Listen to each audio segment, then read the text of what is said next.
from the fluid surrounding them and eliminate carbon dioxide in the same way. And large organisms, also including the mane, make use of two systems. A blood circulatory system to carry whatever it is necessary to and from the tissue cells, and of course with the help of a hemoglobin, which ensure the transport of large amounts of oxygen and carbon dioxide. And the second is a respiratory system and a gas exchanger to load the blood with oxygen and remove the excess carbon dioxide. So in man, the respiratory surface are folded within the body to prevent drying off, of course, of the delicate membranes. A is saturated with the water vapor and drawn into the close contact with the blood, flowing through the pulmonary capillaries, and gases are exchanged. So these two systems, respiratory system and circulatory system, so these systems cooperate to supply the needs of the tissues. So one system supplies air and the other supplies blood. So the purpose is the transfer of gases between the air and all tissue cells. So the respiratory system uses an air pump which draws fresh air through the air tubes to the small air sacs. Also, I think about the alveoli, and that have very thin membranes. So the circulatory system uses a blood pump which drives the whole output of the heart to the fine, thin-walled blood tubes, so capillaries, surrounding the alveoli. And let's go.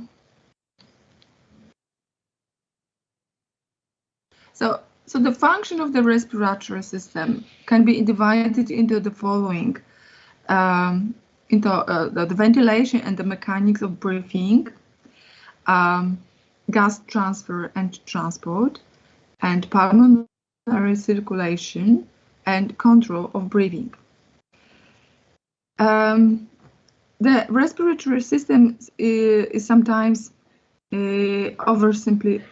simplified, so that there are only two main parts: a conducting airway, where practically no gas is exchanged, and the second part is the alveoli, where large amount of oxygen and the carbon dioxide are rapidly exchanged. But in reality, the respiratory system is a very complex distributed system. It starts as two nasal tubes and then becomes one, the trachea, and in the trachea subdivides into two main branches, the right and the left bronchi, and each of these divides into two more, and each of these usually into two more. In all, there are 20 to 23 subdivisions. So when we do the simple calculation, that shows that 20 divisions of this type produce about 1 million terminal tubes. And at the end of each are the numerous alveoli where the process of gas exchange occur. So we have, there in our pulmonary system, there are about 300 million of the alveoli in the two lungs of man, and their diameter varies from 75 to 300 micrometer. So to distribute the proper amount of the fresh air almost simultaneously to the 300 million alveoli of varying size for 1 million tubes of varying length, and the diameters require a remarkable engineering design. So further, since the air in the conducting conducting tubes does not participate in the gas exchange, the internal diameter of the tubes must be small because it minimizes the volume of the wasted air, but not so small that the respiratory pump must do excessive work against the friction in the moving air, because we're moving through this small tubes. And another remarkable engineering design in our pulmonary system is a vast and extremely thin surface for the transfer of gases between the air and blood. So man at rest requires a transfer of only 250 milliliters of oxygen per minute, but during the maximal exercise, he may need more than 20 times. So it is about over 5,000 milliliters per minute. So the first area of the membrane available for this transfer is huge, about 70 square meter, or 40 times the surface area of the body. So the membrane is less, and it's very thin, about 0.1 micrometer. The system for supplying blood is often simplified, but it is as remarkable and complex as the respiratory system. As you can see on this present slide, so the pump, the right ventricle, drives this blood into one large tube, the pulmonary trunk. So this divides into subdivides until finally blood flows through the million of the short, thin walls, capillaries surrounding the alveoli. So the surface area of this capillary bed is about 70 square meter. So the thickness of each capillary wall is less than 0.1 micrometer, and the diameter of each vessel is about between 10 to 14 micrometers. The resistance to flow through the whole bed is very low. So it allows for that the amount of 5 to 10 liters of blood can flow through this bed each minute with a driving pressure of less than 10 millimeters of mercury. So the pump has a wide range. It can push 4 liters per minute through the capillaries in man in breast, but as much as 30 to 40 liters per minute when the excess is maximally. So the air and the blood pump are constructed quite differently. So the blood pump, so the blood is driven by the muscular pump, the right ventricle, which pushes blood in the one direction.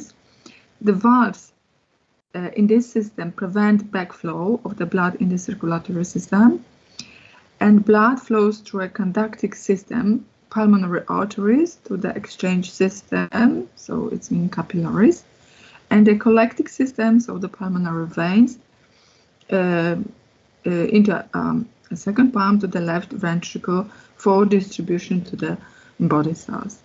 So the air pump differs by having no valves. It moves air back and forward like a tides through the same set of the tubes. So these tubes will conduct fresh air to the alveoli and collect alveolar gas from them. So a liter of no gas is exchanged in these tubes. So there are dead space, they created dead space. So this dead space in the air pump is a disadvantage. From the one side, it is a disadvantage because it requires more ventilation and more pump work. As we think about the pump work, it is work of the respiratory muscles. And it is an advantage another way because it permits more space in the lungs for diffusion of the gases, because it eliminates the needs for a different set of the collecting tubes for expired gas. So the air pump differs from the blood pump in another respects. It is a negative, so it doesn't mean negative, it means the value of the pressure in the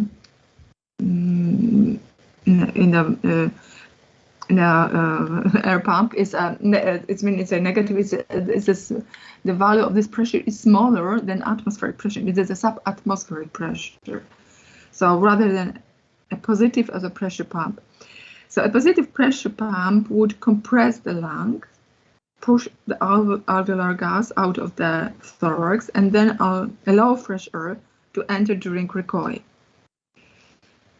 So negative pressure pump actively enlarge the thorax and lowers the pressure in the alveoli below the atmospheric pressure, so that air at atmospheric pressure flows in and it then recoils passively to its resting position to push air out.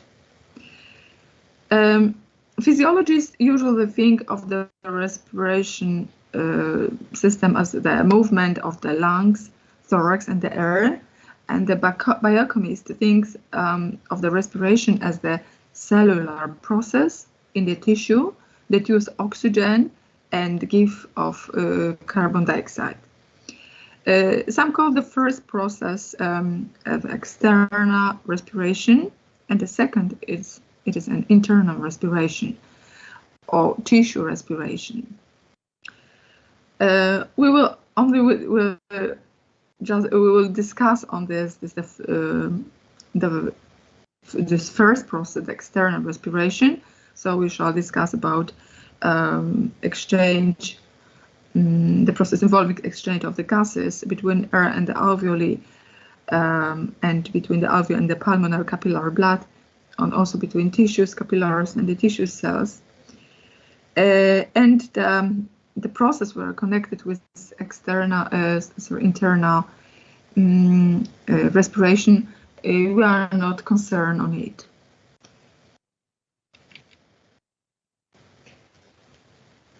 All right, now let's have some information and move to the information about the issue about the respiratory muscles. So the chest expands and the lungs are filled with air by the contraction of the inspiratory muscles. The most important muscle of the inspiration is the diaphragm. Diaphragm consists of a thin dome-shaped muscle that is inserted into the lower ribs. It is supplied by the phrenic nerves from the cervical segments 3, 4, and 5. When it contracts, the abdominal contacts are forced downward and forward, and the ventricle dimension of the chest cavity is increased. In normal tidal breathing, the level of diaphragm moves about 1 centimeter, but on the forced inspiration and the expiration, a total excursion up of the diaphragm is about 10 centimeters. And when the diaphragm is paralyzed, it moves up rather than down with inspiration because the intrathoracic pressure falls. So this is known as paradoxical movement. The contraction of the intercostal muscles also raises the ribs during the inspiration. As the ribs are elevated, the anterior, posterior, and the transversal dimensions of the chest enlarge because of the pattern of movement of the ribs around the axis of their necks. We can divide the respiratory muscles on the muscles which are active during the muscles of inspiration and muscles of expiration. So in addition to the diaphragm and intercostal muscles, other accessory muscles, so inspiratory muscles, may contribute to the movement of the chest. For example, the scalene muscles make their major contribution during high levels of ventilation. And when the upper parts of the chest must be enlarged. So another accessory muscle, the sternomastoid muscle, normally becomes active only at high levels of ventilation. These muscles elevate the sternum and slightly enlarge the anterior, posterior, and longitudinal dimensions of the chest. And in contrast to the inspiration and expiration during quiet breathing occurs, so expiration it is a passive process, which is as a result of recoil of the lung.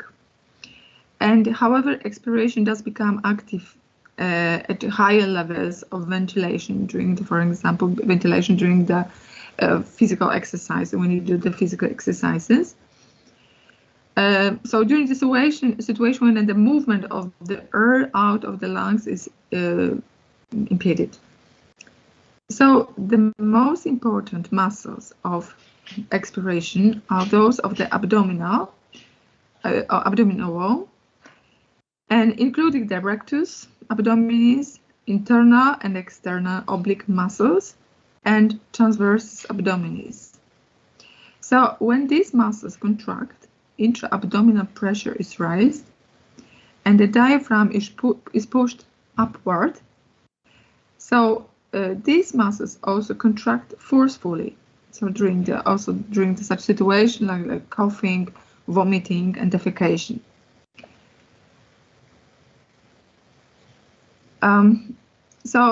The internal intercostal muscles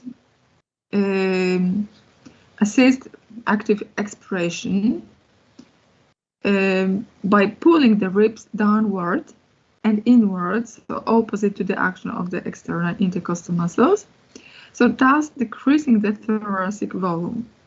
So in addition, they stiffen the intercostal spaces to prevent them from outward during this training.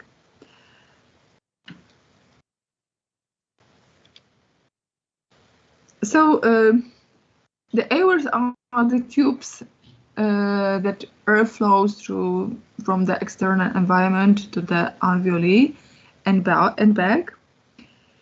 And they consist of the series of branching tubes which become narrower, shorter, and more numerous as they move deeper into the lung.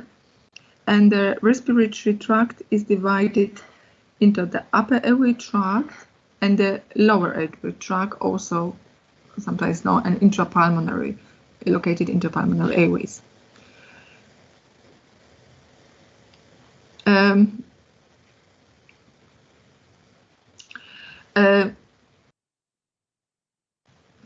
Right. So the following components constitute the upper airway. So nose, pharynx, larynx, the extrathoracic portion of the trachea,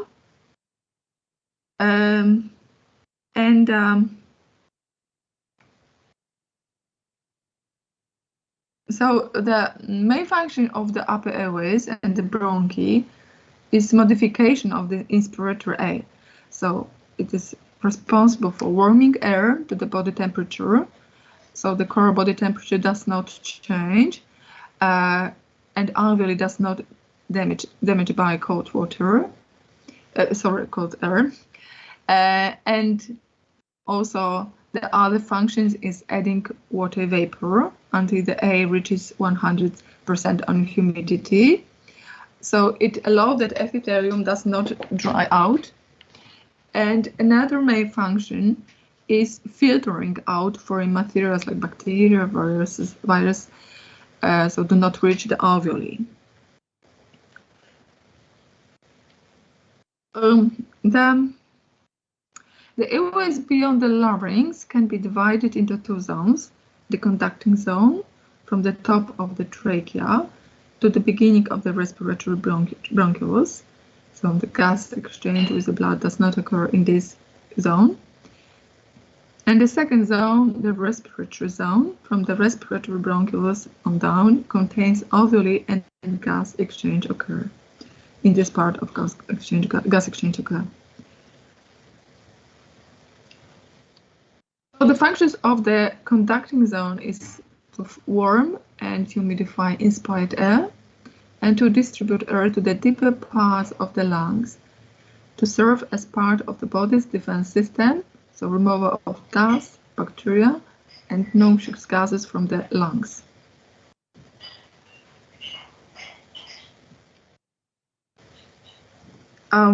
So the trachea divides into the right and the left main bronchi, which in turn divide into the lobar, then the segmental bronchi. So this process continues down to the terminal bronchioli, which are the smallest airways. All of these bronchi make up the conducting airways. And within the lungs, there are 23 generations of branchings. So the trachea is, and the first 16 generations of airways branches make up the conducting zone. At the last 7 generations of the airways make up the respiratory zone, so the site of the gas exchange. So the role of the function of the role of the conducting airways is to lead the inspired air to the gas exchanging regions of the lungs, so to the alveoli. And because the conducting airways contain no alveoli and therefore take no part in the gas exchange, so they constitute the anatomic dead space. So the anatomic dead space, it is a volume, is about 150 milliliters. So I'm sorry, I say it again, repeat. So the volume of the anatomic dead space is about 150 milliliters. The terminal bronchioli divide into the respiratory bronchioles, which have occasional alveoli, so body connected from the walls of this bronchioli. And finally, we come to the alveolar ducts, which are completely lined with ducts, which are lined with alveoli. And this, in this region of the lung, where the gas exchange occurs, is known as the respiratory zone. So the distance from the terminal bronchiole to the most distal alveolus is only a few millimeters, but the respiratory zone makes up most of the lung. Its volume is about 2.5 to 3 liters during the rest position of the lung.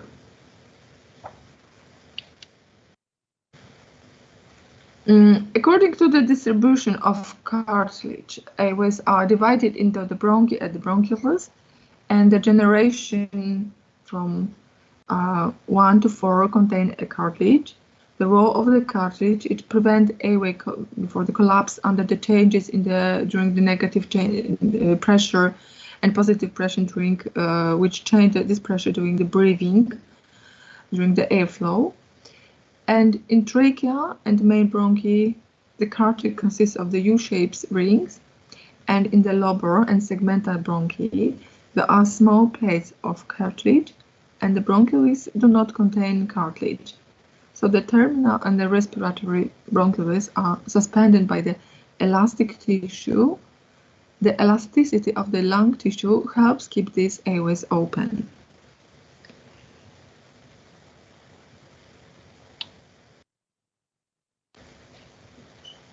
The trachea and the bronchi are linked with ciliated epithelial cells and the secretory cells, goblet cells. Inhaled air is warmed by the bodies and moistened by the water evaporating from the mucosal lining of the airways. So, as I said before, so the trachea and the bronchi are aligned with ciliated epithelium, whose cilia are buffered in the water saline layer.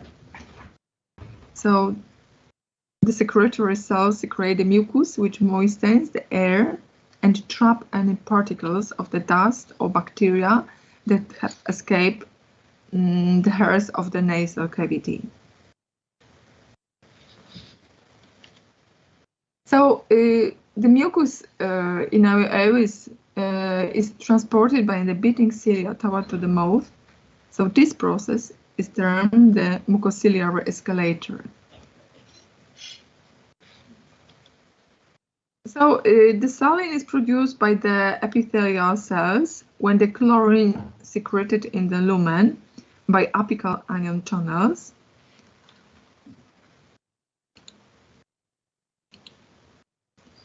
Okay, calculate it here.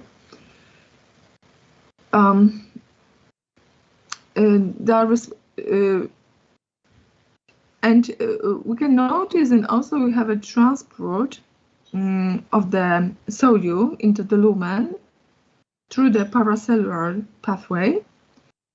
So movement of the solute from the extracellular fluid to the lumen creates the osmotic gradient, and the water follows the ions into lumen of airways.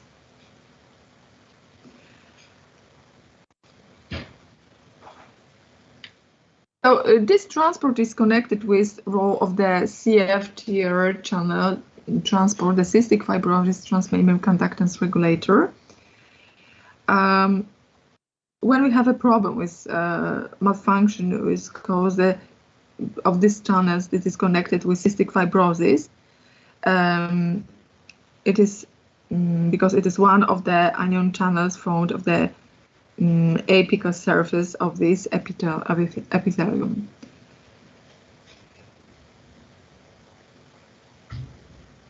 And what is important in this transport, and come back to here. So a sticky layer of the mucus floats over the cilia to trap most particles and larger than 2 micrometers, and the mucus layer is secreted by the goblet cells, which are located in the epithelium, and the ciliary motion moves the mucus toward the pharynx, creating the mucociliary escalator. And also mucus contains immunoglobulins that can disable many pathogens. Secretion of the water saline layer beneath the mucus is essential for the function of mucociliary tract. In the disease cystic fibrosis, for an example, so inadequate ion secretion decreases fluid movement in the airways. Without the saline layer, cilia becomes trapped the thick, sticky mucus. So the mucus cannot be cleared and the bacteria colonize, and the airways and the resulting is recurrent lung infections.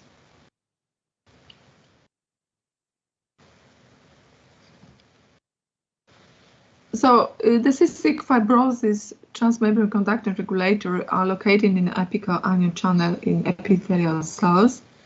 They are responsible for the secrete of the chlorine into the airways lumen, and it is activated by ATP.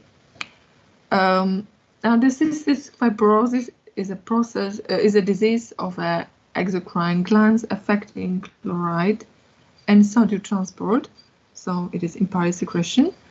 So it is connected with genetic disease, later receive autosomal connected with the chromosome number 7.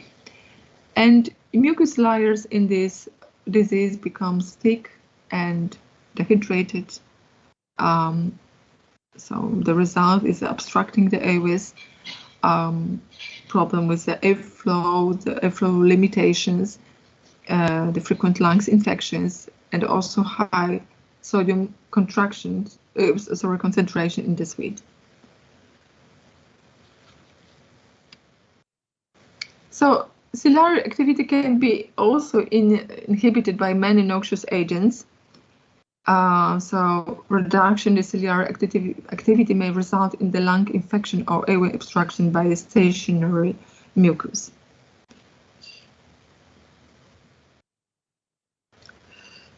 So the alveoli are thin hollow sacs whose open ends are continuous with the lumens of the airways. Each alveolus is composed of the single layer of epithelium. So 2 types of epithelial cells are found in the alveoli. The type 1 cells and type 2 cells, which we say it's a pneumocytes.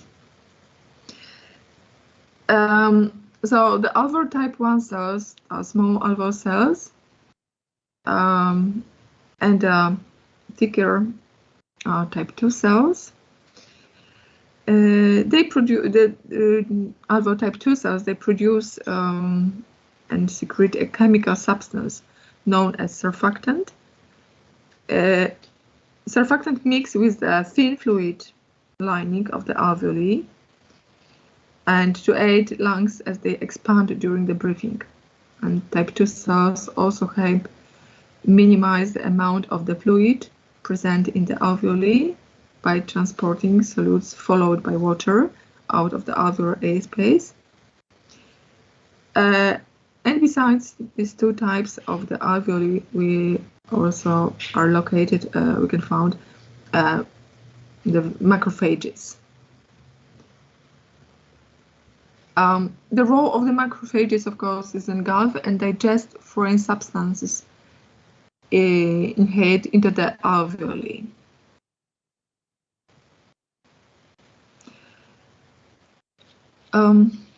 So we have a detailed anatomy of the respiratory membrane, and the larger type 1 alveolar cells, they occupy about 95% of the alveolar surface. So this is one. And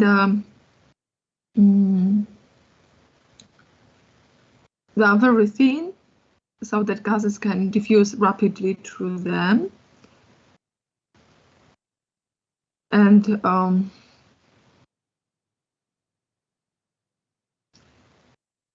so this thin walls of the alveoli do not contain muscles, because muscle fibers would block rapid gas exchange.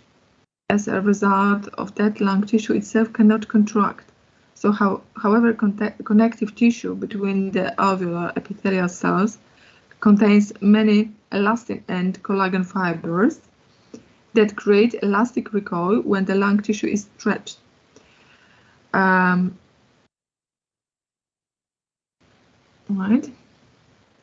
And the respiratory membrane, you can see on this slide, consists of the alveolar epithelium, fused basement membrane of the alveolar epithelium, and the capillary endothelium and capillary endothelium. Blood vessels fill 80 to 90% of the space between the alveoli, forming an almost continuous layer of blood in the close contact with the air-filled alveoli.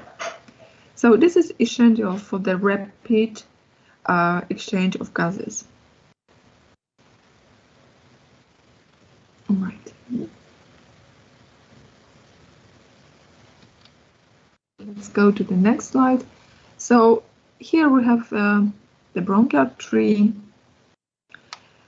and you can see the components of the bronchial tree in the different parts of the respiratory tree.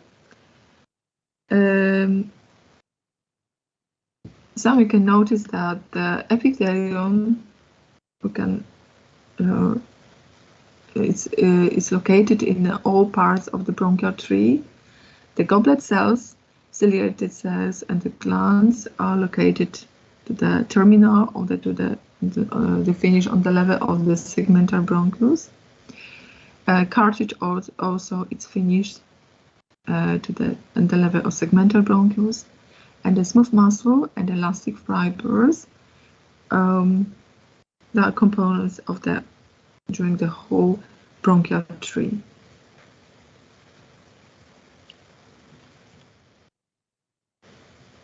When we compare the gas exchange surface between a child and an adult, we also observe a significant increase in this area in the adult person.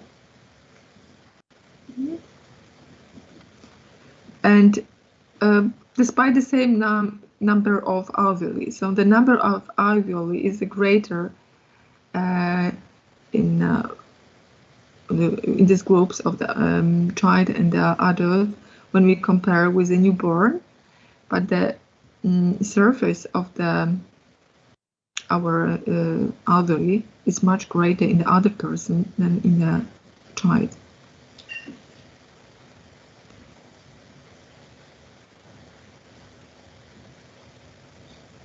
All right.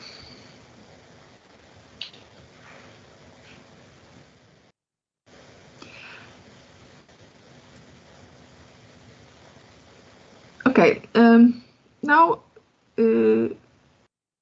let's go to the next subject, topic of this lung mechanics in the study of thoracic cage, lung movements, and the resultant flow of air and out of the lungs.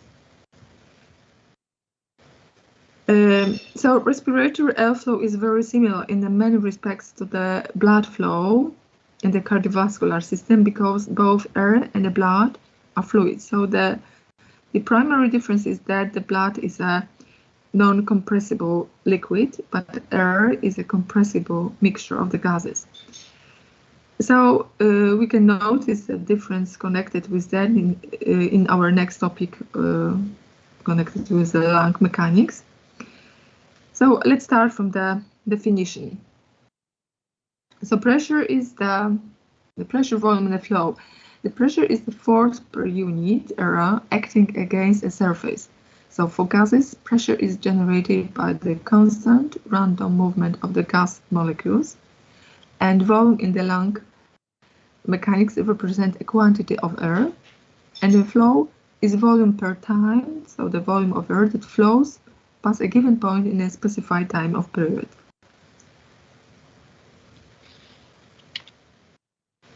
So at the sea level, so the normal atmospheric pressure is 760 millimeters of mercury.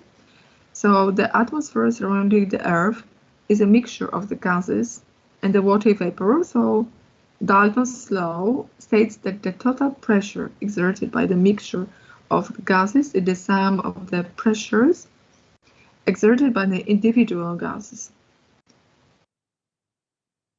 So, for example, each gas has a partial pressure, which is a pressure the gas would exert if each gas were present alone in the volume occupied by the whole mixture of the same temperature.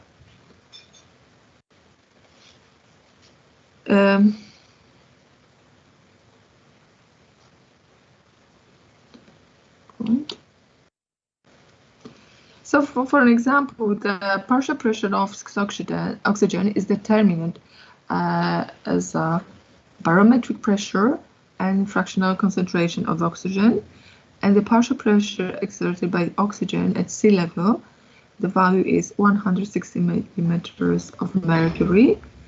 So it is connected with because in our air we have a 21% of the oxygen.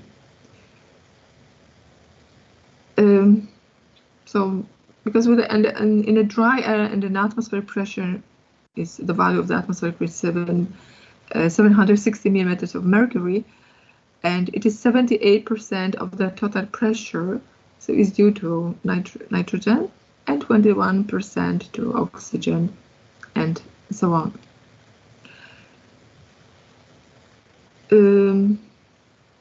So in respiratory physiology, we are concerned not only with total atmospheric pressure, but also with individual pressures of oxygen and carbon dioxide. So the pressure of a single gas in a mixture is known as its partial pressure. So the pressure exerted by the individual gas is determined only by its relative amount in the mixture, and it is independent of the molecular size or the mass of the gas. So the partial pressure of gases in air varies slightly depending on how much water vapor is in the air, because the pressure of the water vapor dilutes the contribution of the other gases to the total pressure. So we can notice this here. So at 37 centigrade of Celsius, water vapor exerts a partial pressure of 47 millimeters of mercury. So this is a function of the body temperature, not barometric pressure. And water vapor lowers the partial pressure of the oxygen inside the lungs.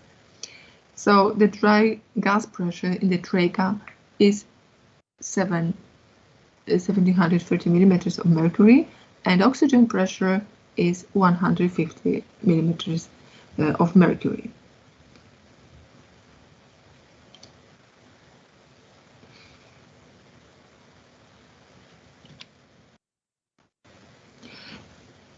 So the lung thoracic system consists of two elastic components that work together: the lungs, which behave like a balloon trying to collapse, and the thoracic cage trying to expand.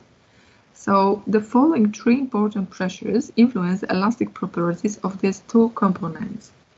So these pressures are atmospheric pressure, alveolar pressure, and intrapleural pressure.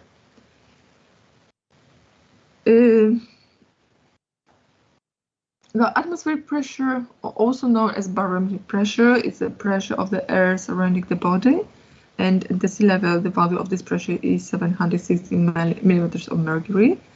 The alveolar pressure is the pressure in the alveoli, and intrapleural pressure, also known as the intrathoracic, is the pressure in the fluid-filled pleural space between the parietal and visceral layers of the pleura.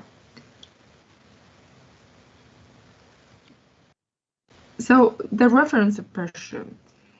At sea level, normal atmospheric pressure, the value of this pressure is 760 millimeters of mercury.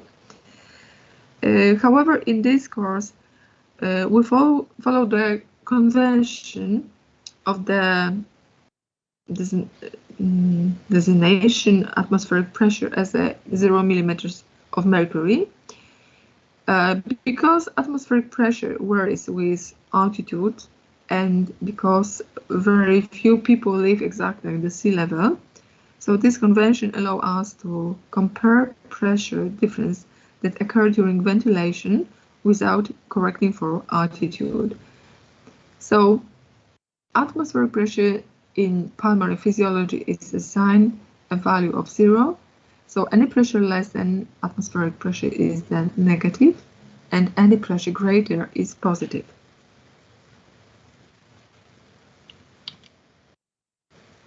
So what is the elevation of the lungs to the chest wall? The lungs are situated in a closed compartment on the thorax. Each lung is surrounded by the closed sac consisting of the thin sheet of cells called pleura. The pleural surface coating the lung, the visceral pleura is attached to the lung, and the outer layer, parietal pleura, is attached to the interior thoracic wall and diaphragm. So the intrapleural fluid reduces the friction between these two layers.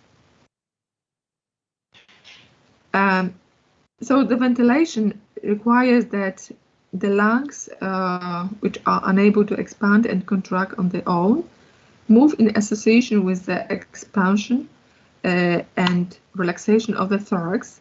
The lungs are enclosed in the fluid-filled pleural sac.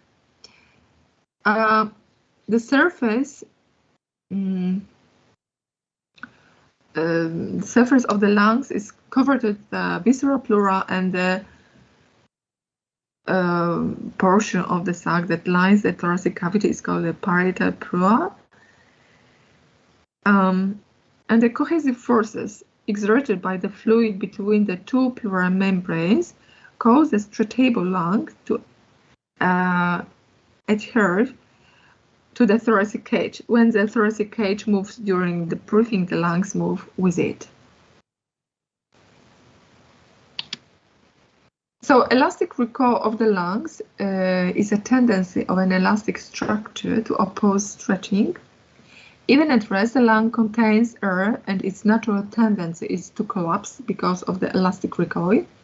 And the lungs are held open, but the pressure, which at rest opposes elastic recoil. The chest wall has also elastic recoil, and at rest, its natural tendency is to expand. And subatmospheric, the pressure of the intrapleural pressure is essential factor keeping the lungs partially expanded between the breaths.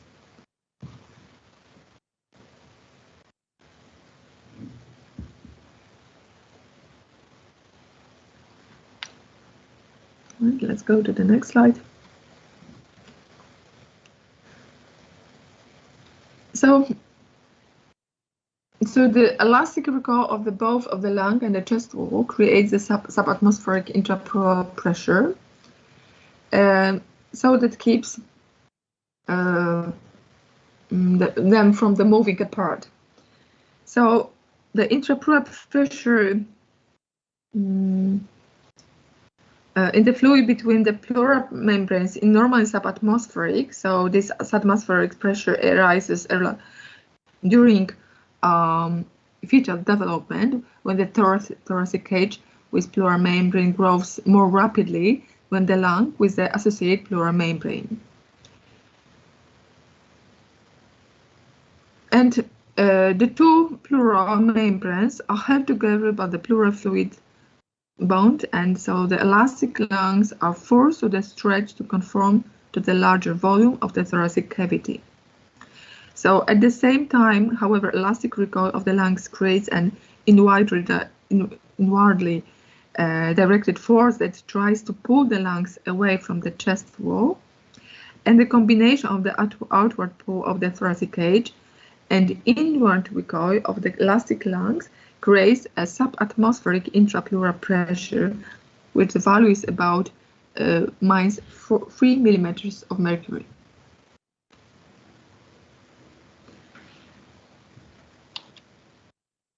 So intrapleural pressure can be measured as the pressure in a sensitive balloon which is passed into the esophagus.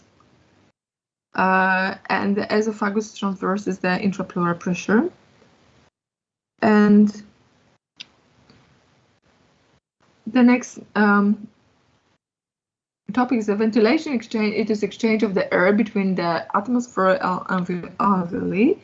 The air moves from the region of the high pressure to one of the flow to low pressure. And the flow is described by equation. The big difference between atmospheric and alveolar pressure, and also depends on the value of the resistance of the airways.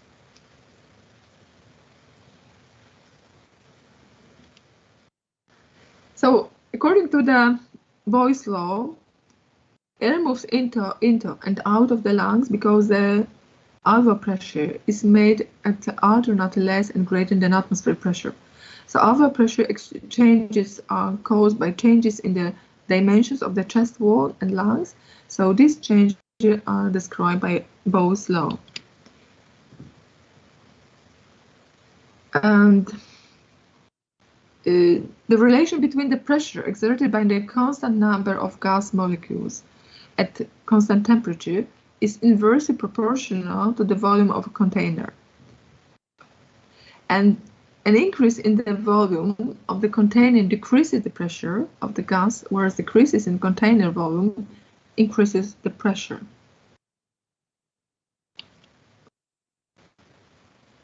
So now let's see how alveolar pressure changes during the single inspiration and expiration. So follow the graph. Remember that atmospheric pressure is assigned as a value of 0 millimeters of mercury, and negative negative value of the pressure. It means that this is a subatmospheric pressure, and the positive indicate that is the value of this pressure is higher than atmospheric pressure.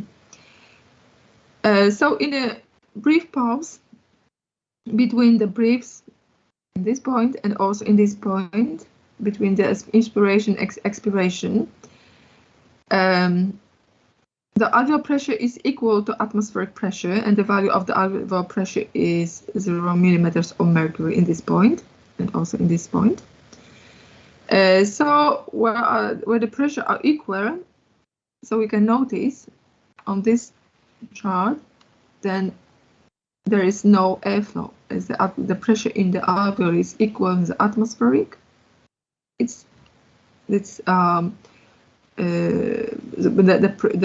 flow of the air is, there's no airflow.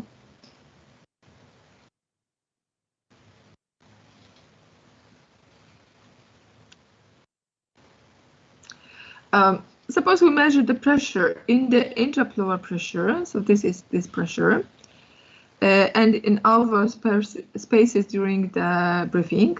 So this figure shows that before inspiration begins the intrapleural pressure, the value of this pressure is -5 centimeters of water because of the elastic recoil of the lungs, and alveolar pressure is 0, so the same like atmospheric pressure, because with no airflow there is no pressure drop along the airways. However, for inspiratory flow to occur, the alveolar pressure falls, thus establishing the driving pressure. So in normal subject, the changes in alveolar pressure is only about 1 centimeter of airway of water, but in patient with airway obstruction, it may be the greater value. So intrapleural pressure falls during inspiration for 2 reasons. First, as the lungs expand, so its elastic recoil increases, and addition the reduction in alveolar pressure causes a further fall in the intrapleural pressure. On expiration, similar changes occur. Now intrapleural pressure is less negative than it would be in the absence of airway resistance, because alveolar pressure is positive.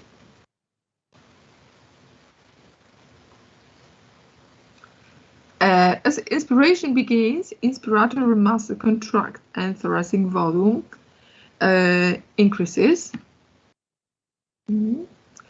With the increase in volume of lung, alveolar pressure falls to about 1 centimeter of water below atmospheric pressure as air continues to flow into the alveoli. Pressure increases until the thoracic cage stops expanding to this moment, just before the end of inspiration. So air movement continues for a second longer until pressure inside the lungs is equal with atmospheric pressure. Okay, so at the end of the inspiration, lung volumes is as its maximum for the respiratory cycle. And the alveolar pressure is equal to the atmospheric pressure. And the end of the inspiration impulses from the somatic motor neurons to the inspiratory muscles cease and the muscles relax. So elastic recoil of the lungs and the thoracic cage return to the diaphragm and rib cage to their original relaxed positions. So because expiration during quiet breathing involves a passive elastic recoil, rather than active muscle contraction, it is called passive expiration. As lung and thoracic volumes decreases during the expirations, right, air pressure in the lung increases, reaching the maximum of about 1 centimeter of water, about above the atmospheric pressure, and alveolar pressure is now higher than atmospheric pressure, so airflow reverses and air moves out of the lungs.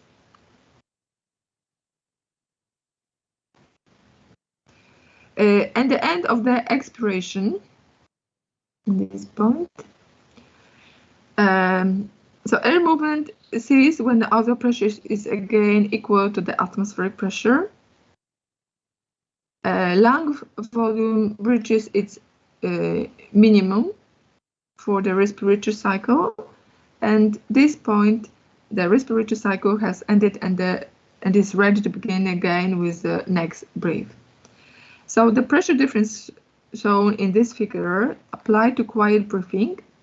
So during the pressure in the intrapleural pressure in alveolar pressure, so during the exercise or the forced heavy breathing, these values become proportional larger. So active expiration occurs during when the ventilation exceeds 30 to 40 breaths per minute. So normal resting ventilation rate is about 12 to 20 breaths per minute for an adult. And so active expiration use the internal intercostal muscles and the abdominal muscles, which are not used during the inspiration. So these muscles are called the expiratory muscles.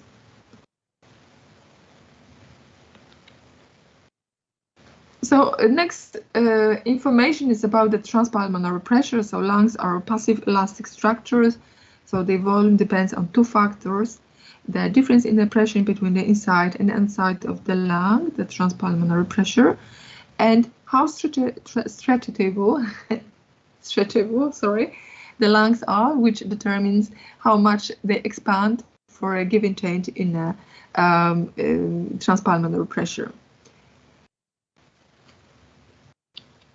And the transpulmonary pressure of the respiratory system, this pressure, transpulmonary pressure, is a pressure difference holding lungs open, so opposes inward elastic recall of the lung, and the transmural pressure of the chest wall.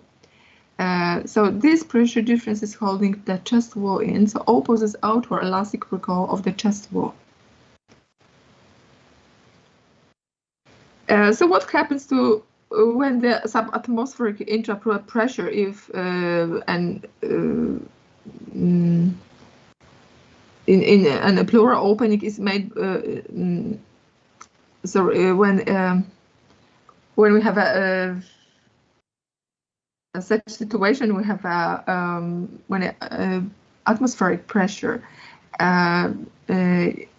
When the pleural is opening and the atmospheric pressure is inside in the intrapleural space, in the cavity of the cavity of pleura, so it could be connected with a nice frost between the ribs on a broken rib with the punctures the pleural membrane, or any other event that opens the pleural cavity to the atmosphere allows air to flow down its pressure gradient into the cavity.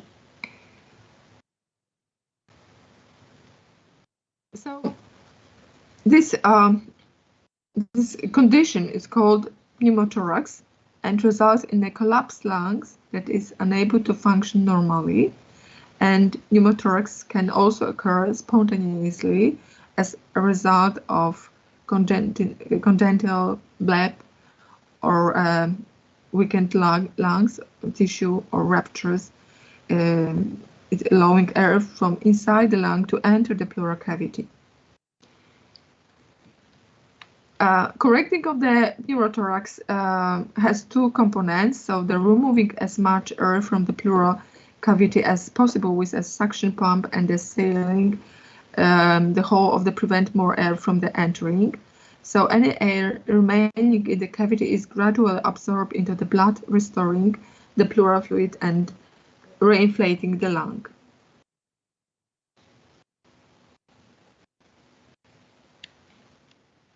So the following events happen during the inspiration.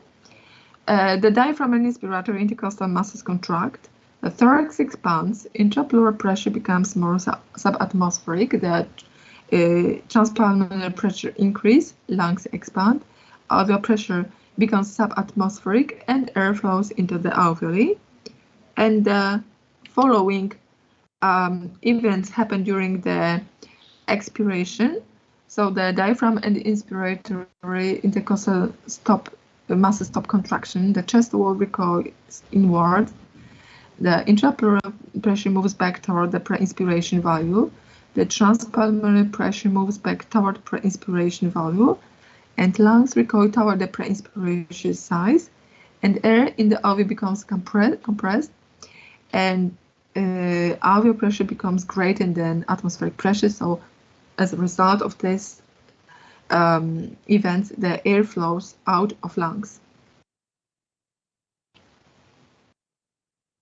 So the ventilation depends on the ability of the lungs to expand normally. So most of the work of the breathing goes into overcoming the resistance of the elastic lungs and the thoracic cage to stretching. So the total pulmonary resistance consists of elastic resistance, which consists of the pulmonary tissue resistance, which consists of elastic recoil, and elastic recoil consists of surface tension and tissue resistance. And elastic resistance also consists of the chest wall resistance. On non-elastic resistance consists of the tissue viscous resistance and airway resistance.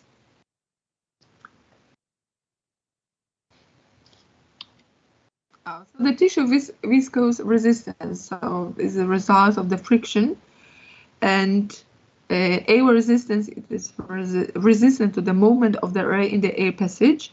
So if air flow through a tube, difference of pressure exists between the ends. So the pressure difference depends on the rate and pattern of the flow, and low flow rates at streamlines are parallel to the side of the tube. So maybe I show it on the next slide. It will be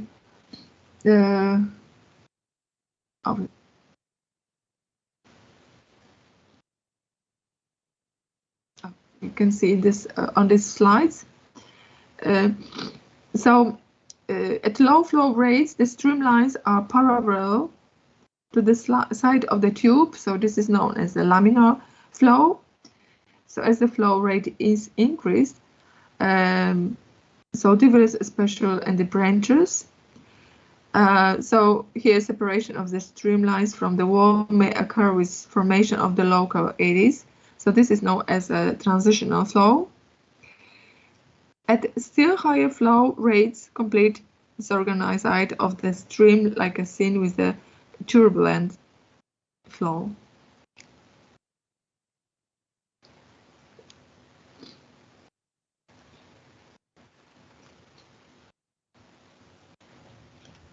Okay. Resistance to flow in the airway depends on the flow of the laminar or turbulent, and the dimension of the airway and viscosity of the gas. So for laminar flow, resistance is quite low, so that is a relatively small driving pressure is needed to produce a certain flow rate. And the resistance during laminar flow is calculated on the Poisson law. And what we can notice, the resistance depends on the length of the tube, the gas viscosity, and the value of the radius of to the fourth power. Generally, when we breathe, the atmospheric pressure and the length of the tube are almost the same. When we breathe, when we start to breathe very deep, breathe in the when we do the breathe, when we do the big inspiration and expiration. So it is a little bit influence on the length of the tube, a little bit longer. But generally, during the quiet breathing, the length of the tube is the smallest, and not is influence on the this value of the resistance because it's not changed.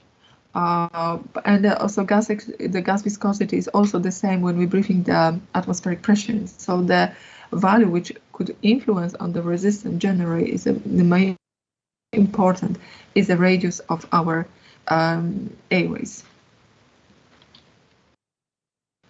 So normally 90% of airway resistance normally can be attributed to the trachea and bronchi,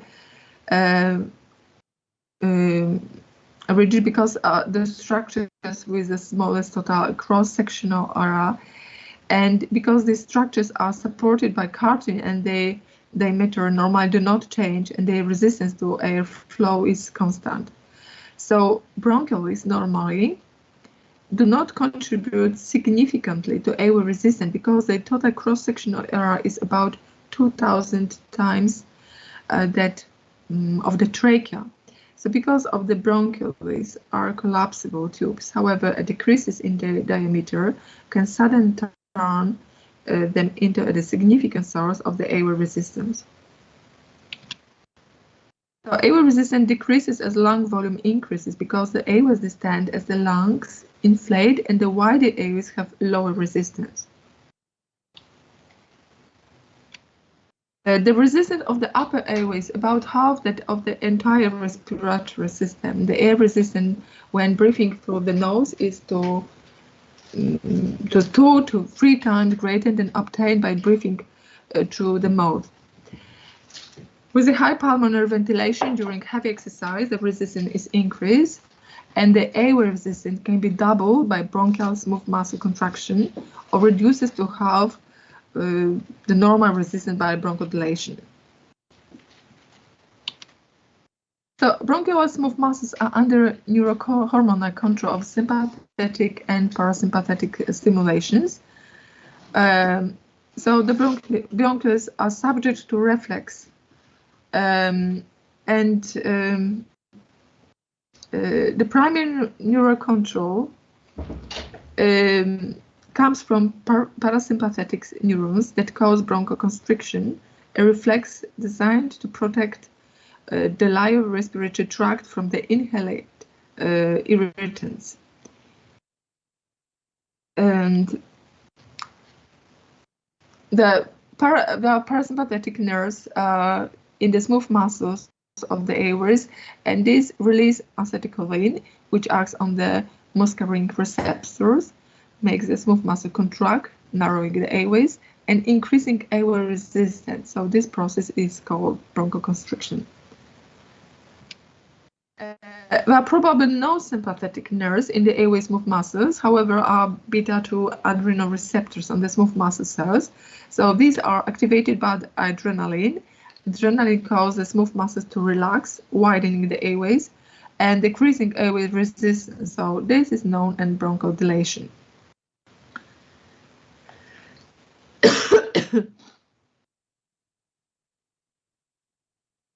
So this reflex is used in the treatment of the asthma and also various allergic reactions characterized by histamine release and bronchoconstriction.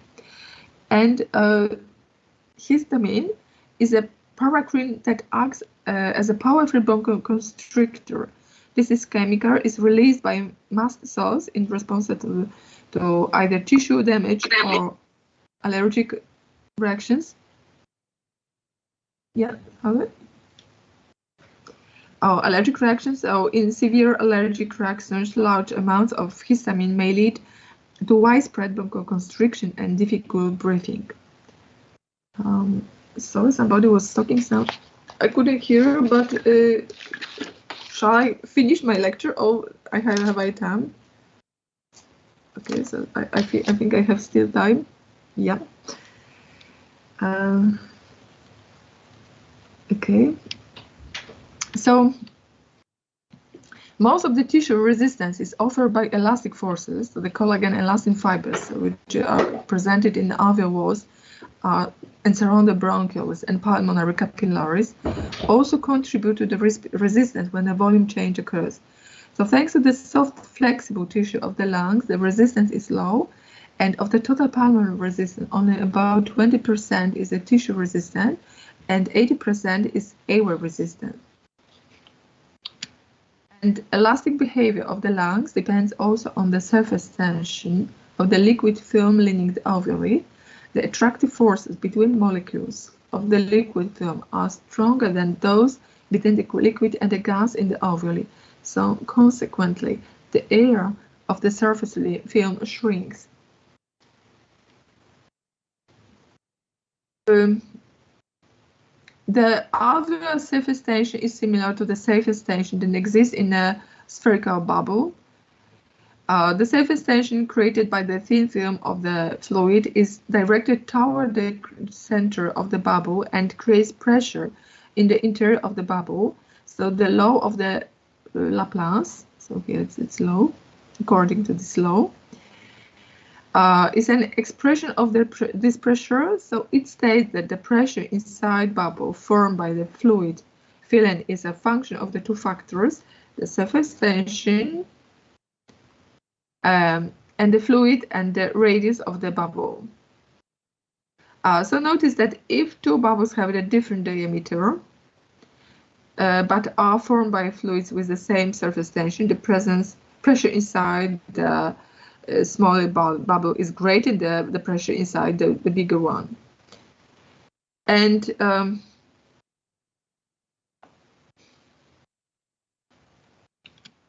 the role of the human surfactant is which is produced by type 2 pneumocyte secrete that is a target-like substance. And the role of this surfactant is reduce the cohesive forces between water molecules on the alveolar surface.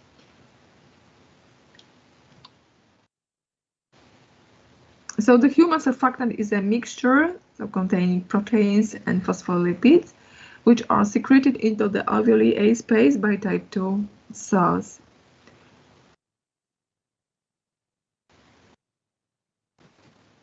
And the surfactant plays a dual role, so lowers the surface tension, so increases lung compliance and stabilize alveoli against collapse, and also participate in host defense against inhaled pathogens and particles. So respiratory distress syndrome of the newborn is a deficiency of lung surfactant in the premature newborns, so causes respiratory distress syndrome, a leading cause of perinatal mortality. So surfactant helps to keep the baby's alveoli open. Without surfactant, the lungs collapse and the baby is unable to breathe.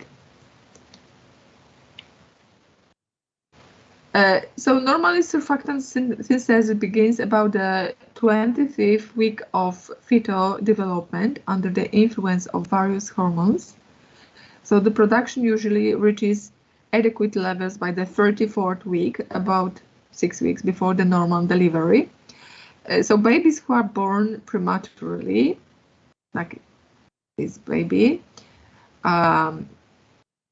without adequate concentration of surfactant, so develop newborn respiratory distress syndrome. In addition to having stiff lungs, babies also have alveoli that collapse each time they inhale. So these infants must use a tremendous amount of energy to expand their collapsed lungs with each breath, unless you can notice, please, the surface tension in the baby when we have no surfactant is the value is 50 Dens per centimeter. Here we have only 5 Dens per centimeter. So the pressure which could be created by the contraction of the respiratory muscle in this baby should have an amount minus 20 centimeter of water, and in this normal baby with a surfactant in the lungs, it's only the pressure created in the intrapleural pressure. The pressure which is created by the contraction of the respiratory muscle is about -2 centimeters of water. So unless treatment is initially rapidly, about 50% of these infants die. The current treatment includes administration of a aerosol artificial surfactant and artificial ventilation that forces air into the lungs and it keeps the lungs, the alveoli open. So the next topic, the lung compliance, is the magnitude of the change in the lung volume produced by a given change in the transpulmonary pressure. And a compliance and a high compliance lung, when you have a high compliance, the lung expands easily, and the low compliance lung requires more force from the inspiratory muscle to expand it. So the compliance refers to the amount of the force that must be exerted in the body to deform it. So in the lungs, we can express compliance as the change of the volume that results from the given force of the pressure exerted on the lungs.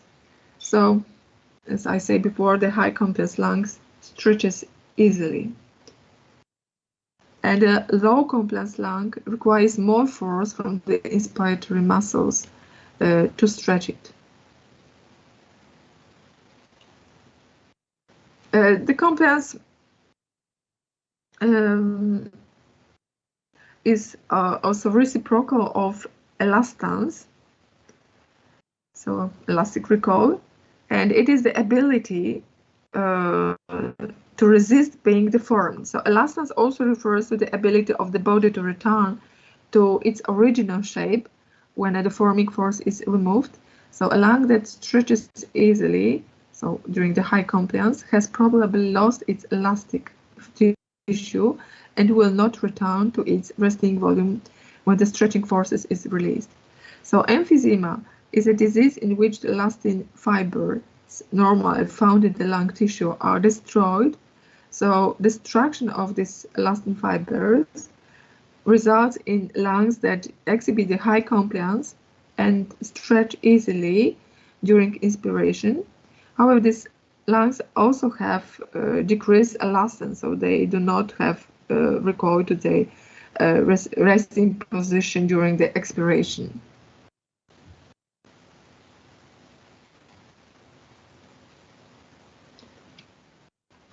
Work of breathing. So it is an energy required for respiratory muscle during the whole respiratory cycle, and the work of breathing depends on the intrapleural pressure and the change in the lung volume. So during the quiet breathing requires about 2% of total energy. So work of breathing is increased in the following situation, like decreasing of a pulmonary compliance, increasing of airway resistance, and decreasing of elastic recoil, and also increasing of ventilation. So VT and BF is a tidal volume and breath frequency. Lung compliance could be measured during the slow expiration from the level of total lung capacity. That is when inspire maximally and then exhale slowly, and flow is periodically interrupted, and measured are made of lung volume and of transpulmonary pressure. The transpulmonary pressure is difference between the alveolar and the pleural pressure. So the pleural pressure in this measurement is determined from the pressure of esophagus.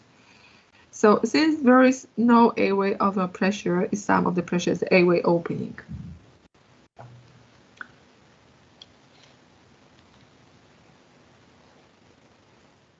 Okay. I think my time is finished, so I think I finish on this part of my lecture.